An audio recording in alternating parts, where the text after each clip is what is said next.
China has just launched their boldest stimulus package in years, and the stocks are all up big time, like 8 to 9% in one single day. But what does this mean for investors like you and me? So, in this video, we're gonna dive into what the stimulus measures are and what do they mean, right? And look at a few stocks and ETFs that are set to benefit from this stimulus package. But before we get started, if you haven't done so, do join my free weekly newsletter where you will get tips on the US and Singapore stock markets, stock ideas, analyst reports, and many more. So without further ado, let's jump back to the video. And we're gonna touch on a few key important ones. Right, so I've drilled down into four of them and what it means for us as investors. Number one is this 0.5% cut in RRR or reserve requirement ratio. So what is this cut? What it actually means is that it lowers the amount of cash that the banks have to put in reserves. So like for example, if it's 10%, that means they have to put whatever amount there, 10% have to be parked with the government, and they can only lend out the other 90%. So with this 0.5% cut, this allows them to make more loans to consumers and businesses alike. Okay, so it will aim to reduce the borrowing cost and increase all this availability of funds. Basically, it's just to inject a lot of liquidity into the market. All right. So the second one is this reducing of the 0.5% interest rate for mortgages. So this is a big one. All right. And lowering the minimum down payment for second home buyers from 25% to 15%. This will help, okay, 50 million households. If you think about it, wow, it's 150 million people. It's like 30 times the size of Singapore, right? Uh, Basically, this measure is to help to reduce their interest expenses. And with that, right, if let's say you are having this existing mortgage or you're a second home buyer, if your interest expenses get cut down, you will have more money to spend. So you will spend it and you will boost the consumption and investment in China itself. All right. So basically, I think this is a very important move by the government to help support or prop up the property market in China because there are so many bankruptcies going on for the China developers, and it is really causing a drag on Chinese economic growth. So this is a big one that it will help to stabilize the biggest worry in China, and from there on they can start to really grow, right? Okay, the third measure that is by the Chinese government is the injection of 500 billion yuan to facilitate easy access to the funding for a lot of these kind of funds, insurers, brokers for stock purchases. So these two words are very important, stock purchases. So all these companies or the big funds, they if they want to get some funding, to buy into the stocks of their domestic market, right? Shanghai or Shenzhen or whatever, right? They have to, they need to fork out money. And with the Chinese government pumping in 500 billion yuan, and if they are able to get easy access to that, it will really restore investor confidence. Okay, so basically they are saying that, okay, maybe I have some criteria to hit, and then I can touch this uh, package, these funds, and prop up the share prices. Okay, so this is a very bold move by the Chinese government as well, which is also in conjunction with this additional 300 billion yuan. So 500 billion in SS in easy funding, and 300 billion yuan in the low interest loan. Okay, to support share purchases and buybacks of the listed companies. So that one was the direct market intervention. Okay, but on the other hand, banks are also encouraged to provide loans to companies. If let's say maybe I'm China company A. Okay, I go to the banks. I say I want to buy back my own company A shares for because I think that my share price is currently undervalued. So all the banks in China, they are encouraged to provide this kind of cheaper loans to my company, and then I can use it to buy back the shares. And by facilitating this whole process, right, the companies is really getting a double what you call that, twin engine growth, right? Twin growth engines, because at one end you can no need to use your own cash, you can just get a very low interest loan from the supposedly the government, and the other hand you can signal confidence in to the public, to the investors, that oh, my company is now very have a good financial position because of this influx of the cash and everything, and there's a good prospects for the company to keep growing. These are the four main stimulus measures which are pretty vital to help support the capital markets in China again. With that, let's move on to the three stocks that I think will really benefit from all these stimulus measures. I just want to take this moment to share with you this promotion that Seeking Alpha is offering, and it is really the last chance because the price will increase to 299 on October 1st, 2024. So if you want to secure the $25 off right now for your premium membership, you have to take action within the next 5 days. All right. Um, I think I've already covered the benefits of the premium membership quite a lot of times in my different YouTube videos. So I just want to touch that, right now, if you are signing up using my affiliate link, you are not just paying $239, which is the normal price, you are also getting another $25 off.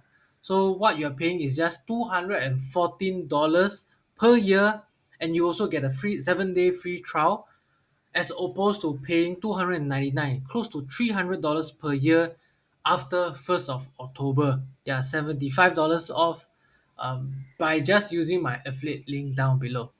Okay, so with that, I will hop back to the video. So our first stock is Alibaba Group. All right, so I've already broken down into their investment merits and how they're going to benefit from the stimulus package. So let me just quickly run through them, right? So number one, they have 50% market share in China's e-commerce market. So if they are doing well, I mean, if China recovery is underway, right, it will definitely benefit Alibaba. Second one is their strong cloud computing division. So I quite like Alibaba Cloud lah, given that how they are, maybe they are also thinking of going the same route as Amazon. You go for the low prices to attract the customers, and then going forward, maybe next few years down the road, you can increase prices again.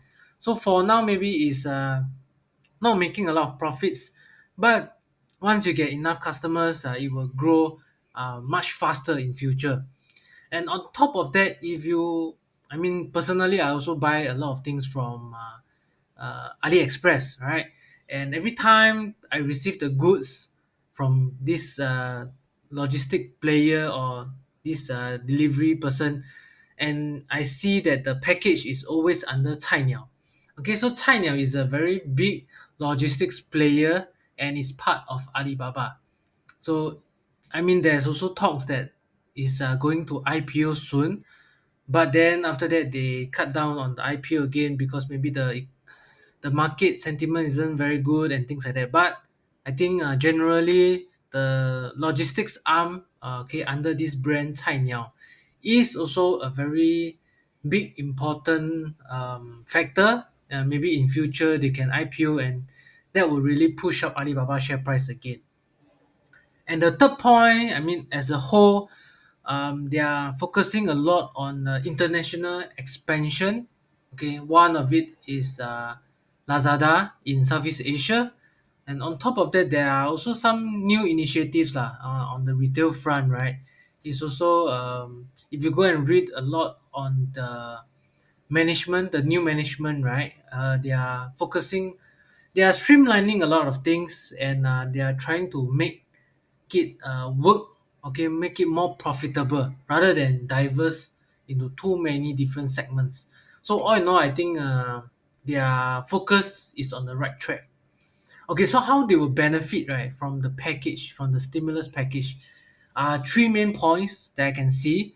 First one, lower mortgage rates will help to stabilize the property market and then lead to boost in consumer spending, which ties back to their e-commerce 50% market share, right? Tmall, um, Alibaba.com, AliExpress, and things like that.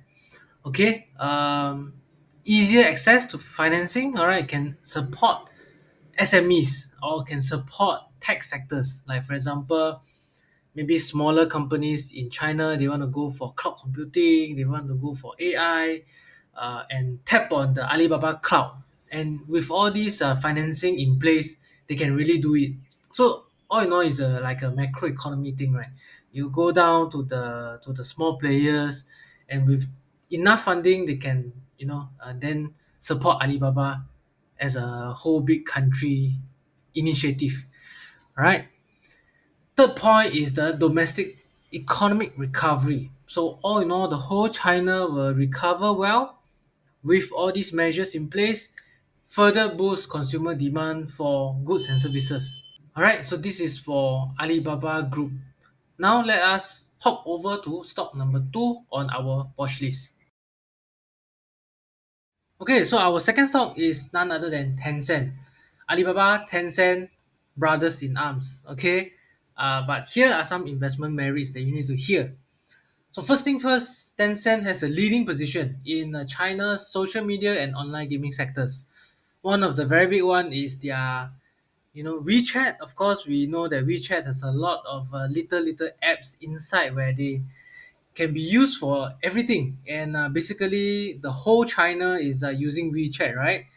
When some foreigners go to China, you have to download this WeChat in order to so-called survive in China, with all the payments, WeChat Pay, and things like that. On top of that, this online gaming or mobile gaming, right, sector, I think it is a pretty good one for them to diversify globally, because they have been investing in other gaming studios. One of it is Supercell. So Supercell makes all these mobile games like Clash Royale, Clash of Clans, and the recent one is this Black Myth Wukong. So this is a domestic game in China that have really been very popular globally after their launch, and I can't remember the exact figure, but it was like a triple A game which I covered in my newsletter. If you haven't joined, can go to investkaki.com. Okay, and basically, I mean, Tencent has a lot of their fingers in a lot of pies. But what set them apart is their strong digital ecosystem. Okay, so all these be it social media or gaming or things like that, are tying back to their ecosystem with like things like Tencent Cloud, WeChat Pay, and things like that. And because they have such a huge user base, right? Basically, everyone in China uses WeChat. They have over 1.3 billion users. Whatever recovery, when you think of China, with all this economic recovery, it will definitely benefit Tencent, okay, and help to boost their revenue streams from different pies, lah. All right, and this is what it is. Okay, the beneficiary, one of it is definitely the boost in ad revenue. So when small businesses they recover, they want to do more business, they get the funding from government. For example, they get a government funding, then they spend on WeChat to boost the ad revenue to get more business, and in turn benefit Tencent.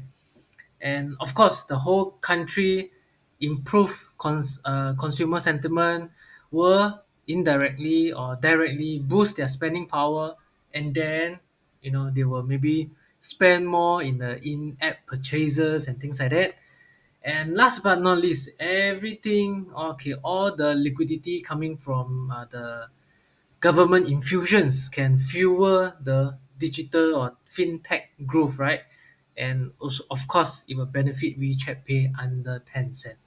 Okay, so this is it for our second stock. Now let's move on to our third stock, the last on our list. Okay, so our third stock is Trip.com. I believe a lot of us have heard of Klook before. Okay, Klook is really popular in Singapore, but Trip.com is very popular in China. And of course, it's also coming into Singapore, right? With all the different things going on, you can actually book trips. You can book what you call that, adventures or things like that, holiday trips, basically. And there is a lot of investment merits when it comes to being the largest online travel agency in Singapore, in China. Okay, one of it is the strong brand recognition and the loyalty. So, given that, of course, China, they have different apps. Meituan Tianping is one of them. I mean, you can also use WeChat, if I'm not wrong, to book online trips and things like that to travel domestically or overseas. But then, given that Trip.com, uh, they have such a strong brand recognition, right? They are the go-to platform for Chinese travelers.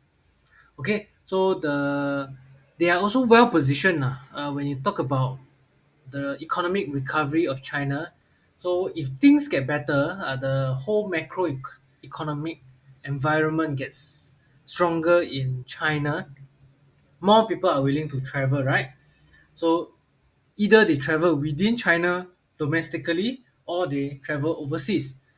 So Trip.com will definitely benefit from this stimulus package in three ways. Again, one is the rebound in domestic travel from the increased discretionary spending. Second one, once the property market starts to stabilize, it will sort of boost the other related industries, which is the travel and leisure sectors. And third, okay, as the economy stabilizes, so outbound travel means the China tourists, if you think about it, 1.3 billion population, just maybe 1% of them travel overseas. That is huge already, right?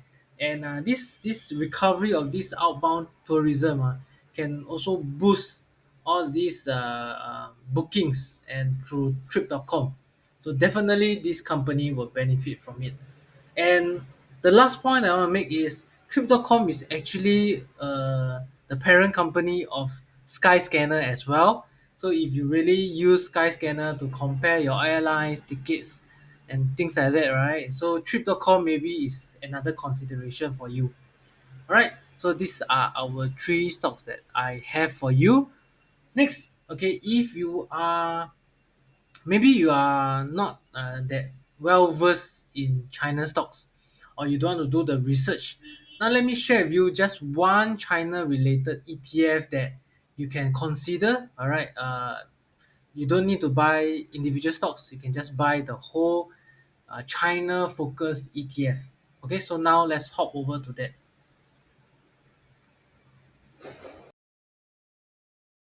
Right, so in the market there are a lot of China focused ETFs or funds available. But from what I've done, I mean, what I've researched on is that FSM1 has released this very nice article about the China macroeconomic outlook, and hence, okay, I just scroll down. They have all these key policy changes already summarized in a table, and when I go and look at recommended products by them, okay, for China itself, they have three of them right here. I've taken a look at them and I see that this is listed under Nasdaq, which makes it maybe if it's maybe safer in the case whereby because it's iShares, uh, it's a China ETF but it's listed in Nasdaq, so you don't have to buy it, from Hong Kong exchange or things like that. Again, so when you come to this particular ETF, you can see that it has spiked up very high for a 3 months period. But if you were to zoom out and look at a 10 years period, this is merely a drop in the ocean, right? They have gone down so much from year 2021, from $96 all the way to $40, and then recently just went up to 47. So if you were to ask me, I think there is still room for growth. Okay, given that this is even lower than when COVID struck in year 2020, right? So I don't even know why uh, the ETF price went up during COVID. But because of maybe the lockdowns and everything, it went came crashing down in 2022, and then subsequently just stay stagnant. So all in all, I think China is a market whereby when things are good, people all tend to rush in all together. When things are bad, they will just pull out. Okay, their retail market or the retail investors are forced to be reckoned with already.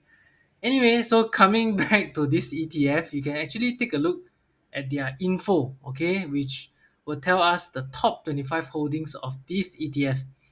So this is very important. If you want to buy into any particular ETF, you need to check what they are investing in. Check what they have as the mandate. Like for example, if it's Hang Seng Tech ETF, that means they only invest in tech stocks. If it's consumer discretionary, they will only invest in consumer discretionary. But in this ETF case, okay, top 25 holdings constitute to 61% of the total assets. And from here, we can see Tencent is one very big, the counter inside this whole portfolio with 17% weightage. Okay, so this is under communication services. We have Alibaba Group as well, 9%. And the third stock that we cover is actually Trip.com, is also in this particular ETF. So you know why I chosen this ETF? Yes, because our three stocks are all inside this ETF. If you like the three stocks, you can maybe do your own due diligence and opt for this ETF. So on top of that, you can just check out the other counters inside this ETF. If you want me to do another video running through the ETF and how to maybe read through an ETF and things like that, you can just leave a comment down below. Will this stimulus package be enough to turn things around for the China economy? Let me know in the comments down below. With that, if you find this video helpful for you, don't forget to like, share, and subscribe for more of such stock analysis videos.